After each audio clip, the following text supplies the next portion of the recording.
The boy was suspended high in the air by chains. With eyes full of despair and hatred, his adoptive father was murdered, and he was framed. Those who claimed to be righteous never even tried to understand the truth. Everyone wanted him dead. Even the girl he loved most in the crowd tried to distance herself from him. At the moment he was thrown into the bottomless abyss. He swore he would return and destroy them all. A wall divided the world in two. On one side was beauty and comfort, which they called the celestial realm. On the other side was filth and poverty, a place originally meant to imprison criminals. Those born here were called clanfolk. To purge their inherited sins, they had to work endlessly. If they committed another crime, they would be sentenced to death and thrown into a dark abyss called Naraka. No one knew what lay beneath it. The celestial realm dumped all its filth and stench into it. Jack's father was one of those thrown down. Because of his criminal father, Jack was shunned even in the slums, and that was his breaking point. Whenever someone mentioned his father, Jack's eyes would fill with murderous rage. His birth parents left him no wealth, only a pair of scarred, blackened hands. The searing pain in his hands nearly drove young Jack insane more than once, and not only that, he had to endure the disgusted stares of others. If not for the appearance of his adoptive father John, Jack might have lost the will to live long ago. John gave him a pair of gloves. Though they were worn and tattered, they miraculously suppressed the pain. He could never repay the kindness of his adoptive father. Jack also secretly liked a girl.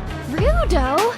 Did you go dumpster diving again? Aside from his adoptive father, only Lisa truly cared about Jack, because the celestial realm had extremely strict control over waste, and if they caught a violator, the consequences would be severe. Jack had indeed almost been caught, but for some unknown reason, his agility far exceeded that of ordinary people. Thanks to his terrifying speed, Jack barely escaped capture. Besides some useful tools, he also brought back a damaged doll. He repaired it and gave it to Lisa. During a casual conversation, he discovered that she liked him too. Overwhelmed with excitement, Jack couldn't wait to rush home to share the good news with John, but when he opened the door, the scene he expected was nowhere to be found. His adoptive father lay murdered on the ground. Overcome with rage, Jack charged forward without hesitation.